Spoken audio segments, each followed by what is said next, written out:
começamos uma série de estudos sobre o livro de Gênesis, né? Esse já é dois ali, mas é o terceiro, né? A terceira mensagem, tá? Sobre esse tema. Domingo passado nós antecipamos e mais para frente, tendo em vista o Dia da Mulher, e nós estaremos falando hoje sobre criando o mordomo de tudo, abençoando e planos para ele. Com certeza você tem planos para seu filho, sua filha. Você com certeza abençoa a sua tia. Você tem algo que você gostaria que seu filho estivesse fazendo daqui a alguns anos. E quando criou o homem, ele também tinha planos para ele. E esse mostra, né, que Deus criou o homem e abençoou e fez planos para ele. Nós, quando olhamos para esse texto de Gênesis 1 a 31, nós percebemos que Deus criou o homem e fez planos para que o homem pudesse estar executando. Mas, por alguma razão, se afastou da presença de Deus. E Deus, mesmo assim, demonstrou da sua graça, da sua misericórdia para com o homem. O texto diz, Gênesis 1 a 31, eu lerei e vou pedir que os irmãos a conclusão. Verso 26, também disse Deus, façamos o homem à nossa imagem, conforme a nossa semelhança. Ele domínio sobre os peixes do mar, sobre as aves, sobre os animais domésticos, sobre toda a terra e sobre todos os répteis que rastejam pela terra. Pois Deus, o homem, a sua imagem, a imagem de Deus, homem e mulher os criou, e Deus os abençoou. E sede fecundos, multiplicai-vos, enchei a terra e sujeitai-a. Dominai sobre os peixes do mar, sobre as aves do céu e sobre todo animal que rasteja pela terra. E disse Deus ainda, eis que vos tenho dado todas as ervas que dão semente e se acham na superfície de toda a terra, e todas as árvores em que há fruto, que dê semente, isso vos será para e todos os animais da terra, e todas as aves dos céus, e todos os répteis da terra, em que há fôlego de vida, toda a erva verde lhes será para mantimento. E assim fez. Viu Deus tudo quanto fizera, e eis que era muito bom. Houve tarde e manhã sexto. Falamos ainda do dia sexto no domingo passado, devido ser também o dia que Deus criou a mulher. Mas nesse dia, irmão, Deus criou o homem, criou a mulher, mas ele abençoou ali a sua criação, mesmo antes da sua... Deus, quando criou o mar, criou as águas, criou os peixes, os répteis, ele estava ali criando, porque no sexto dia ele criaria a mulher, estaria ali entregando a coroa da criação, como nós chamamos, que o homem e a mulher são chamados de criação, ou seja, a coisa mais importante que Deus criou. E quando você para pensar na criação, por que ele criou o homem e a mulher no último, ou seja, no sexto dia? Por que ele criou tudo antes, para depois entregar nas mãos do homem e da mulher? Ele queria mordomo no sentido da palavra, significa administrador, aquele que cuida, aquele que administra, aquele que zela. Ele queria alguém que zelasse por tudo que ele criou. Mas se olharmos com um olhar clínico para a natureza, para o mundo que Deus criou, o homem tem se afastado desse propósito de Deus, de administrar como Deus queria. Porque a natureza tem sofrido por ações do homem. Há inclusive uma ideia de se desnaturalizar os desastres naturais. Por que naturalizar os desastres naturais? Alguns, Porque uma boa parte dos desastres naturais que acontecem e onde percebemos um grande número de vítimas, são porque a mão do homem esteve presente ali. Então já se discute se alguns desastres naturais podem realmente ser naturais. Por que Deus deixou o homem? Deixou para criar o homem e a mulher no último dia? Porque com certeza Deus ia pegar tudo isso que foi criado nas mãos do homem e da mulher. No domingo passado falamos sobre a criação da mulher, da forma como Deus criou a mulher, da importância que Deus deu à mulher na sua criação, das características exclusivamente da mulher, coisas que o homem não tem. No sexto dia Deus criou o homem e criou a mulher. Mas Deus abençoou antes da sua criação. Porque o verso 24 diz que Deus fez os animais, Deus produziu seres viventes, Deus criou tudo isso porque Ele queria dar ao homem tudo que Ele já havia criado. Então Deus se preocupou com a sua criação antes dele ser criado. Da mesma forma que um pai e uma mãe às vezes se preocupa com o filho desde que ele seja, antes mesmo dele ser criado, antes mesmo dele ser gerado. Com essa história de pessoas que oram, né, pelo filho, pela vida conjugal do filho, antes de saber se a mulher está grávida ou não. Ele já está orando porque para o filho, né, encontre pessoas que vão fazê-los felizes na relação conjugal, na relação matrimonial. Ah, pastor, mas a coisa é tão perigosa assim, né? Entrar no mérito da questão. Mas tem pessoas que oram, já pelos netos também. Então nós precisamos estar intercedendo e nos preocupando com os filhos e com os netos. É interessante quando você olha para esse texto, no verso 25, que ele finaliza dizendo: e viu Deus que isso era bom. Mas quando você olha para a criação do homem, né, o texto vai dizer que viu Deus que era muito bom. O toque especial de Deus na criação. Ele não usa o mesmo termo, né, que usava quando criou os mares, quando criou a terra, quando criou os animais, quando criou os vegetais. Quando ele cria o homem e a mulher, diz que é muito bom. Muito bom. Ou seja, houve um toque especial, né? Houve algo particular de Deus ali. Estava no sexto dia, né? Faltava o objetivo da criação, e Deus criou o homem e a mulher. E disse Deus: façamos o homem à nossa imagem, com a nossa semelhança. Domine ele sobre os peixes do mar, sobre as aves do céu, sobre os animais domésticos e sobre toda a terra, e sobre todo réptil que se arrasta. E o verso 27, criou, pois, Deus o homem à sua imagem. A imagem de Deus o criou, homem e mulher o criou. Mas que imagem é essa? É essa. Nós temos atributos que Deus tem também. Nós ficamos tristes, Deus também fica triste. Nós choramos, e Jesus, quando veio à terra, né, a Bíblia diz que ele chorou. Você não vê na Bíblia falando que Jesus sorriu, né, que Jesus estava, né, com algum desse casamento, das bodas de Caná, onde ele estava ali se alegrando com aquela família do casamento. Mas a Bíblia, né, mostra que Jesus chorou em determinado momento.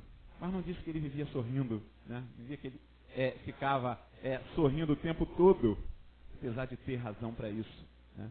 Ele havia criado a mulher junto do Pai e estava aqui para salvar o homem. Criou, pois, Deus o homem à sua imagem, a imagem de Deus o criou. Você é a imagem de Deus, você é homem, você é mulher, você tem em si a imagem de Deus. Essa imagem, ela foi ofuscada pelo pecado, essa imagem, ela foi ofuscada pela deusa do homem, lá no jardim do Éden. Mas Jesus veio resgatar essa imagem e semelhança de Deus. Quando Jesus vem, o objetivo é esse, é resgatar a imagem e semelhança. Quando nós aceitamos a Jesus Cristo como nosso único e suficiente Salvador, a imagem de Deus em nós, ela é resgatada, porque o pecado e a morte passam a não fazer mais efeito sobre nossas vidas. Quando eu falo de morte, não da morte física, morte espiritual. Todos nós vamos morrer um dia, sim. Mas a morte, a segunda morte que a Bíblia fala, é o afastamento de Deus. E essa já não tem mais poder sobre nós. O amor de Deus demonstrado na criação, né? Deus colocou a mão na massa. Literalmente, né? Literalmente.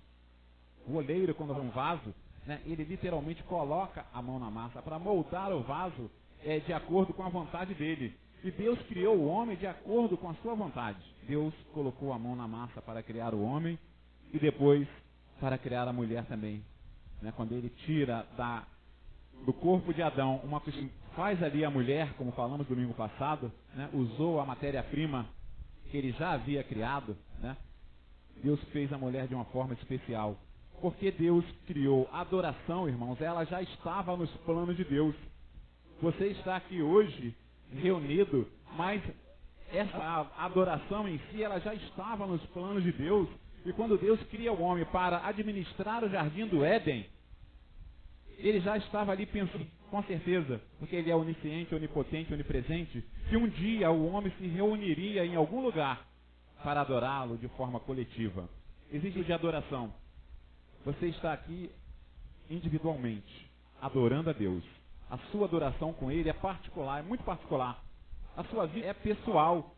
Eu não posso, né, medir a sua intimidade com Deus, a sua relação com Ele, a sua adoração com Ele. Você, cada uma aqui de nós, orando a Deus de uma forma particular.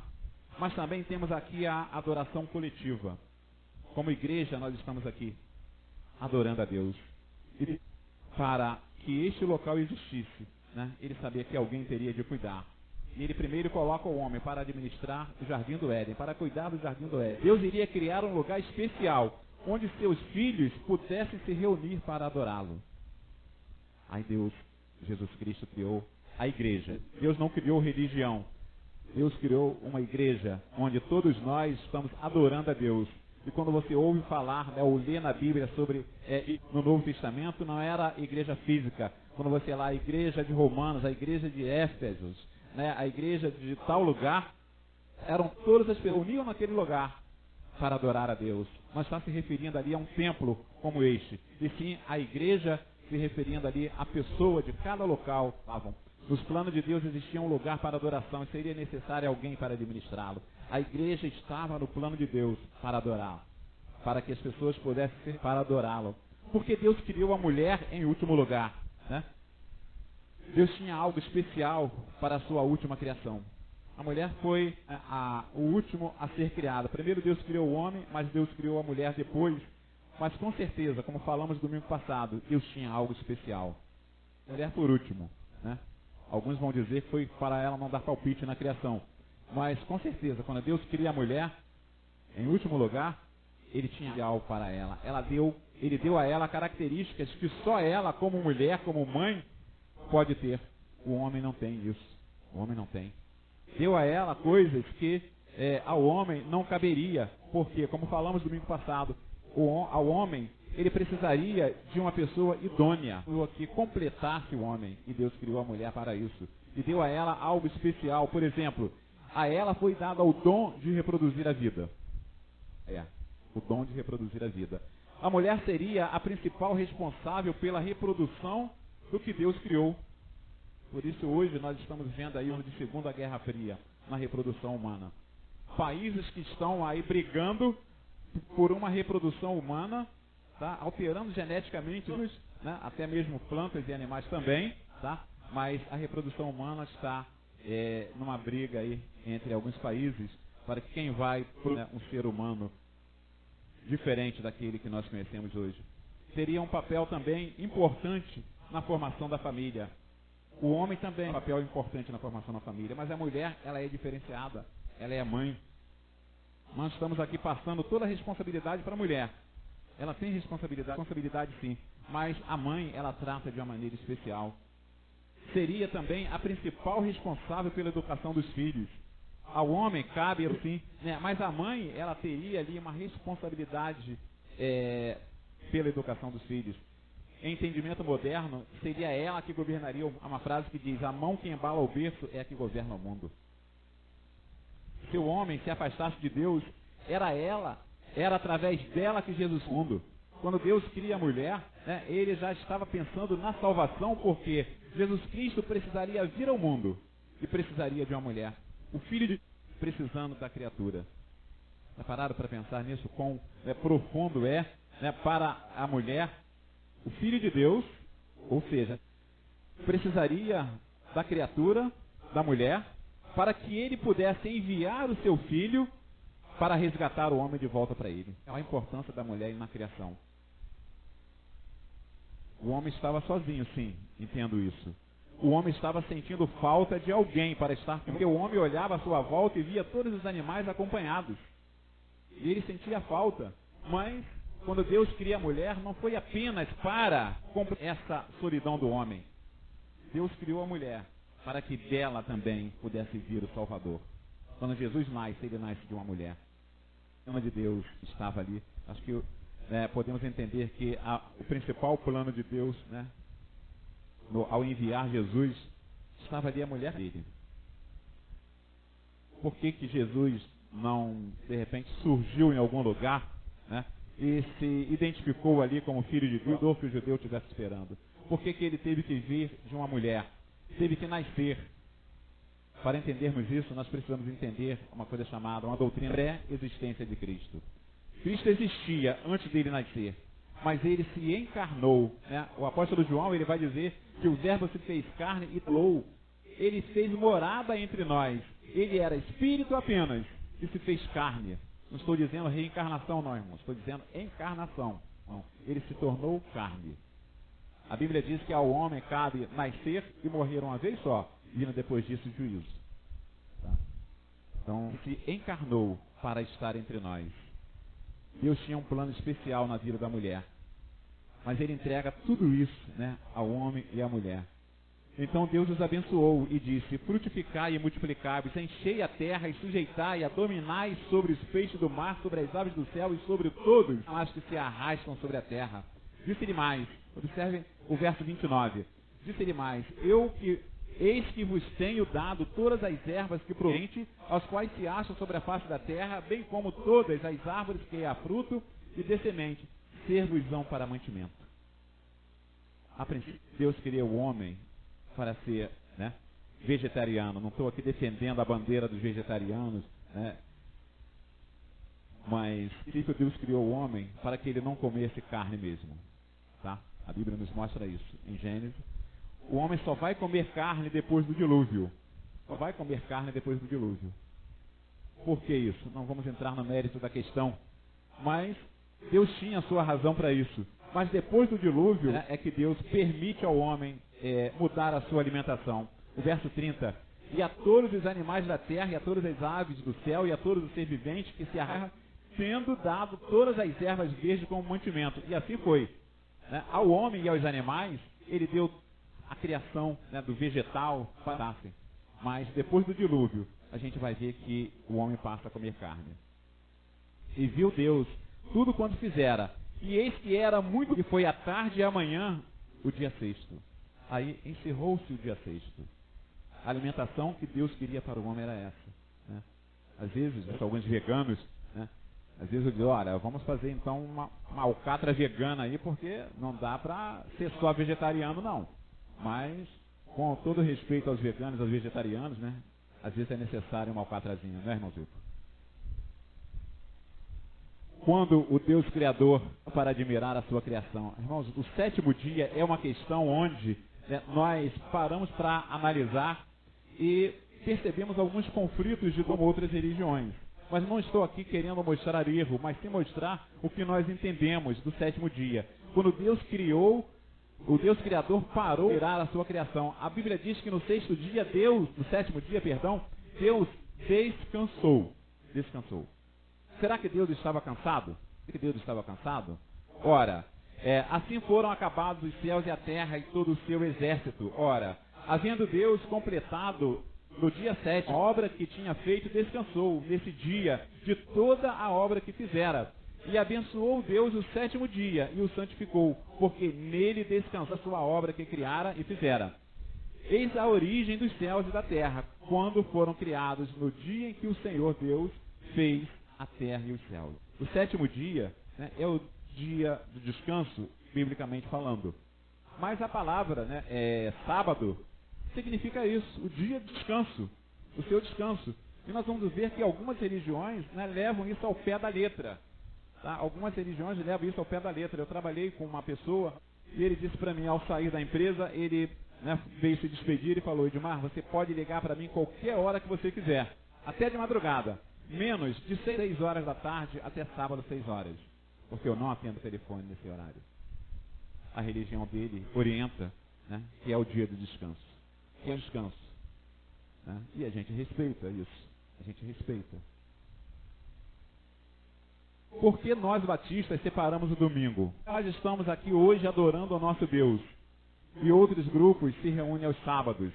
Nós entendemos que como Jesus ressuscitou no primeiro dia da semana, este foi o dia que entendemos que devemos estar reunidos. Não que também não nos reunamos no sábado, na segunda, na terça. Você pode se reunir para adorar a Deus a qualquer momento. Há um grupo, né, que tem estado um pouco sumido das mídias, mas chamado Atletas de Cristo, que algum tempo eles se reuniam em um dia da semana, devido no domingo não estarem disponíveis para estar em algumas igrejas. Então se organizaram e durante a semana. Então não importa o dia que você vai adorar a Deus. Nós nos reunimos no domingo porque nós entendemos que é o domingo que Jesus, o dia da semana que Jesus ressuscitou. Não estou aqui dizendo que outros grupos, grupos que se reúnem aos sábados estão errados, não. Tá? Não vamos entrar no mérito da questão. O sábado é o dia do descanso. O descanso significa descanso. Então, se você trabalha durante a semana toda e tem a sua segunda e sexta, aquele dia você deve voltar seu pensamento para Deus, está adorando a Deus. É o seu descanso. A palavra sábado, ela deriva do latim sabatum, né, que por sua vez se deriva de Shabá, em hebraico, que significa descanso para os judeus. Descanso. Né? E alguns povos pagãos do passado, né, e até mesmo nos dias de hoje, tiraram esse de sábado, né, para o deus Saturno. Roma era um desses povos. Tá? Roma adorava o deus Saturno, que o dia de sábado, por isso que onde surgiu esse nome, Saturn Day, né, dia de sábado, porque eles adoravam Saturno no sétimo dia. No sétimo dia. Se fazia dessa forma. Entre outros, povos pagãos também dedicavam o sétimo dia ao Deus que eles adoravam. Não estou no erro de nenhuma religião, não, irmão, mas apenas passando uma informação histórica. Tá?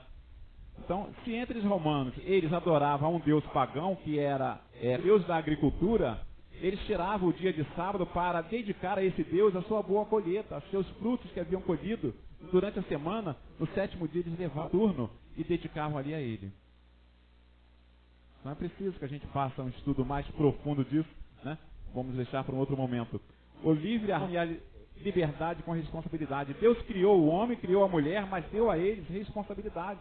Deu a eles liberdade, sim, mas deu também responsabilidade. O livre-arbítrio é isso. Olha, você faz o que você quiser fazer, mas vai arcar com as consequências. Deus te deu liberdade, mas deu responsabilidade. Às vezes nós precisamos avaliar se compensa fazer algumas coisas ou não. O Deus das estratégias, o homem a liberdade de escolha, mas pensou na estratégia para resgatar aqueles que quisessem voltar para ele. Deus viu que o homem se afastou, mas a estratégia da salvação já estava programada, já estava preparada. Deus providenciou a salvação antes da criação do homem. Por que eu digo isso?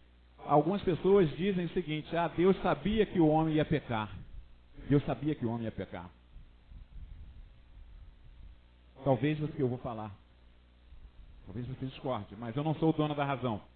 Mas eu entendo de outra forma. Eu entendo que Deus estava dando ao homem pecar ou não pecar.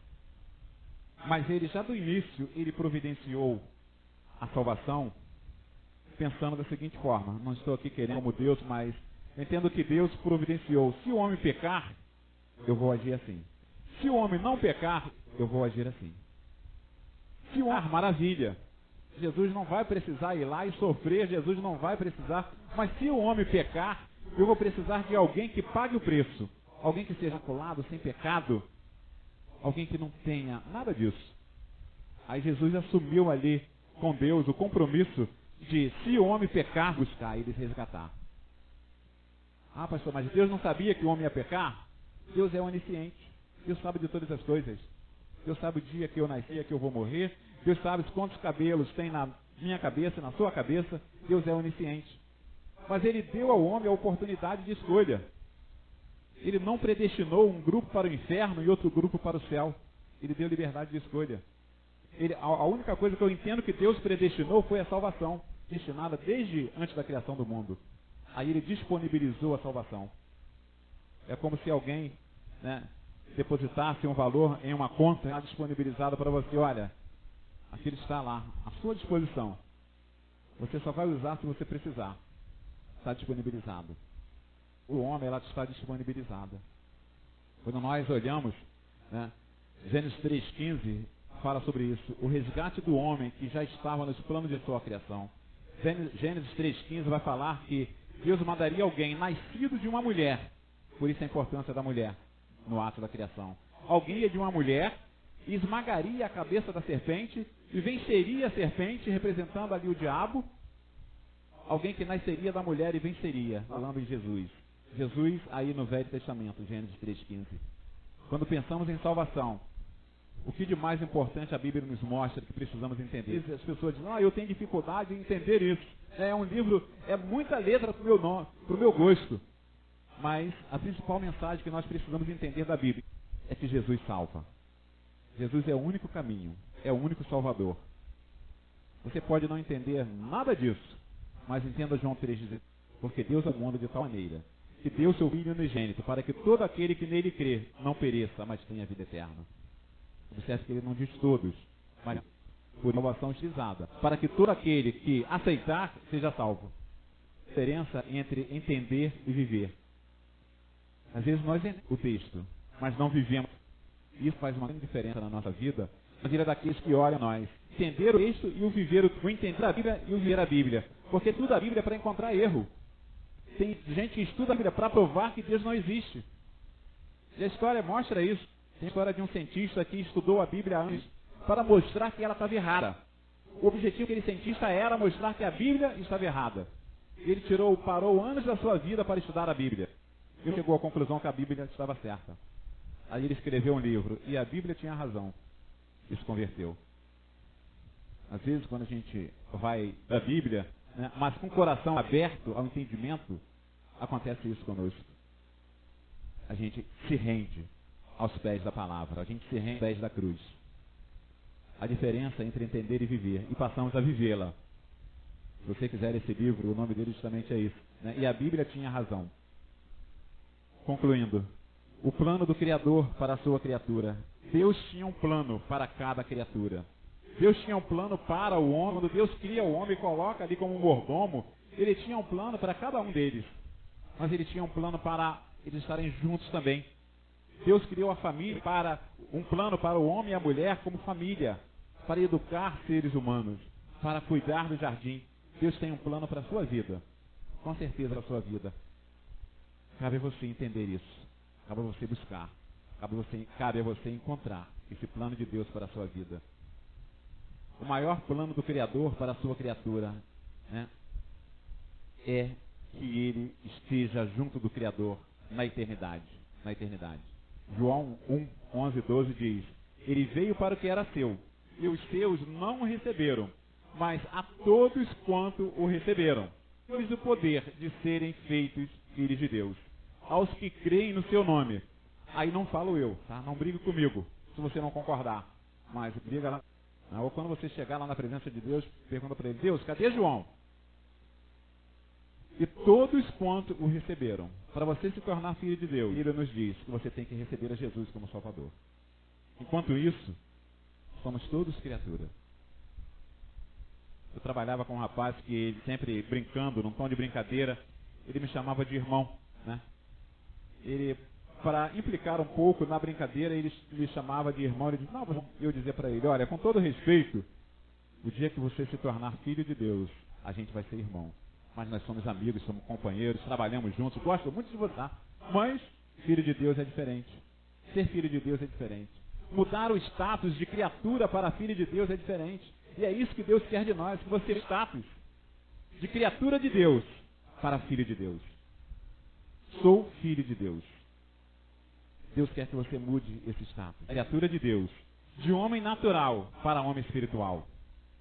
Qual a diferença, pastor, entre o homem natural e o homem espiritual? O homem natural é aquela pedra bruta ainda, que não entende, né, as coisas do reino de Deus. Isso é o homem natural.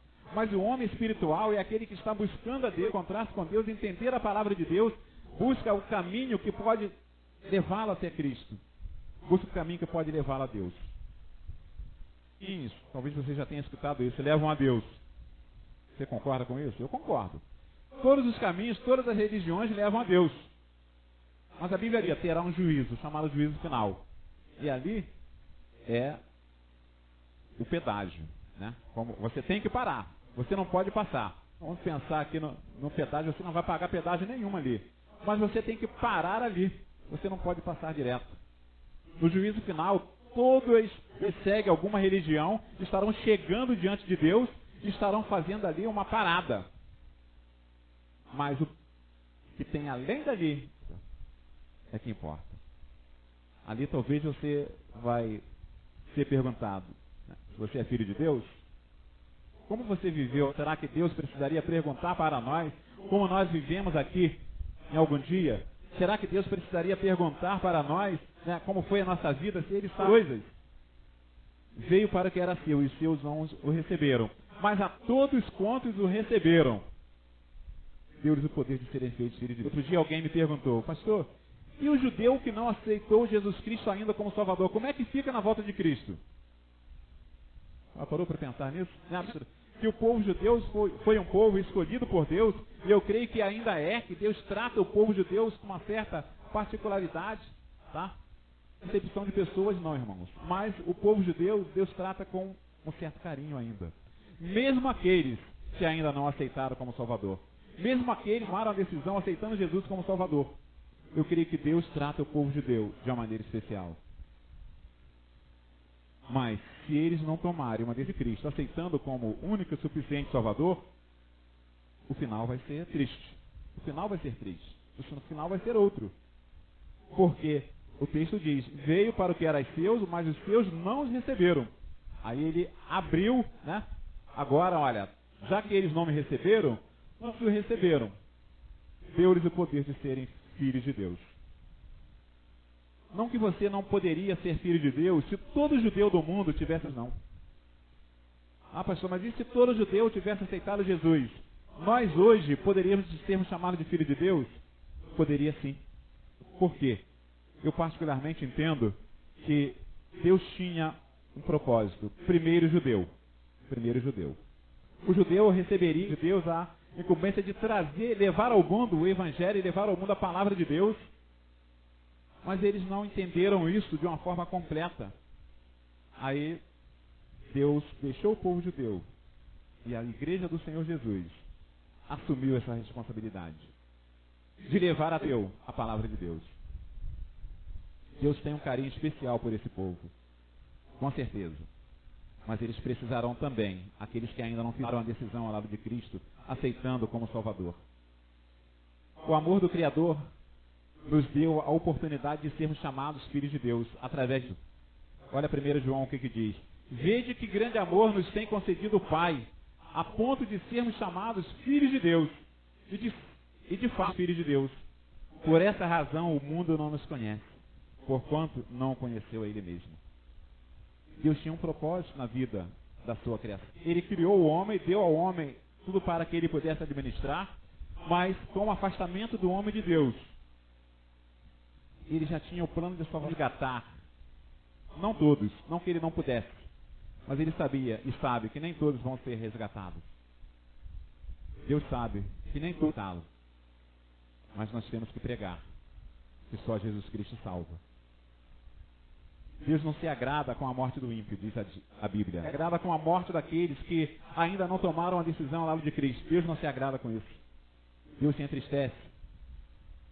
É difícil até, né, como falo, é um ser difícil da gente entender. Porque a Bíblia vai dizer que Deus se alegra com a morte dos seus. Deus se alegra quando um crente, um servo de Deus morre. Deus se alegra com isso. Está escrito. Mas a Bíblia também diz que Deus se entristece. Quem ainda não tomou uma decisão ao lado de Cristo morre. Ninguém explica Deus. Por que isso? Depois de isso, em outro momento, se você quiser saber. Mas é difícil entender Deus. Se alegrar com a morte de quem está louvando, todo dia, toda hora, ele se alegra com o outro. Ele se alegra, né, com esse, mas não outro. Porque ele sabe que o outro vai passar pela segunda morte. Vai passar pela segunda morte. Que é a ausência de Deus, a separação de Deus. Precisamos entender o que é a primeira morte e a segunda morte. A morte física e a morte espiritual. Vede com grande concedido o Pai ao ponto de sermos chamados filhos de Deus, e de fato somos filhos de Deus. Por essa razão o mundo não nos conhece, porquanto não o conheceu a Ele mesmo. No sexto dia Deus criou o homem, mas o homem se afastou de Deus. E Deus quer resgatar esse homem. Deus quer resgatá-lo. Deus quer resgatar todos aqueles que estão distantes. E quer usar a primeira igreja batista do Riachuelo para resgatar aqueles que estão no nosso entorno. Precisamos estar orando para isso. para que isso aconteça. Precisamos orar para que Deus nos use como instrumento. Precisamos orar para que Deus mande, né, pessoas para nos ajudar a levar esse projeto de Deus à frente, que é a salvação do homem, de todos os homens. Ele tem o desejo de que todos sejam salvos, mas sabemos que alguns não tomarão essa decisão ao lado de Cristo. Que Deus possa nos usar como instrumento para a salvação, como instrumento para conduzir pessoas a Deus. À noite estaremos falando sobre isso, aplicando os talentos do reino. Se você quiser entender melhor sobre isso, venha à noite, porque é através do seu talento, é através da sua vida que vamos alcançar aqueles que ainda não aceitaram Jesus como Salvador. Que Deus nos abençoe. Abençoado para você, né? Sinta-se abraçado, tá? Gostei do que a Riva falou aqui, né? Porque eu havia pensado em dar orientação no início, acabei não dando, mas se não se sentir sem risco, né? Abraça seu irmão, beije seu irmão, faça o que você quiser, né? Mas saiba que a recomendação é evitar abraços e beijos, né? Tudo isso, mas sinta-se à vontade, porque Deus, com certeza, se nós estivéssemos numa situação dessa, né, Deus nos abraça. E se você olhar, quer um exemplo vivo disso, veja a história de Ana Nery, por que ela morreu. Que Deus nos abençoe. Pai querido, nós queremos te agradecer, ó Pai, porque aqui estivéssemos aqui nesta manhã, ó Pai. Fala aos nossos corações, que teu Espírito Santo continue trabalhando, ó Pai, em nossas vidas, em nossas mentes e corações, ó Pai, e usa-nos como instrumentos. Abençoa a tua igreja, ó Pai, aqui no Riachuelo, ó Pai. Abençoe cada pessoa que entrou por esta porta, ó Pai, para te adorar, ó Pai, para te louvar, para te glorificar. Pois, ó Pai querido, com certeza foi uma adoração muito pessoal, ó Pai. E nós pedimos que o Senhor aceite essa adoração, ó Pai, de cada um de nós, ó Pai. Foram adorações, ó Pai, querido, sabemos disso. Mas também temos a adoração coletiva, ó Pai, da tua igreja, ó Pai, onde cada uma também faz parte, ó Pai. Então aceita o nosso louvor e a nossa adoração, ó Pai. E leva-nos para nossos lares, ó Pai querido, sob a tua proteção. É o que eu te peço em nome de Jesus. E agora que a graça do nosso Deus, que as consolações do Santo Espírito de Deus e que o amor de Jesus esteja com a primeira igreja batista do Riachuelo, com aqueles que nos visitam nesta manhã e com todo o povo de Deus espalhado pela face da terra. Amém. Deus nos dê domingo abençoado. Temos cachorro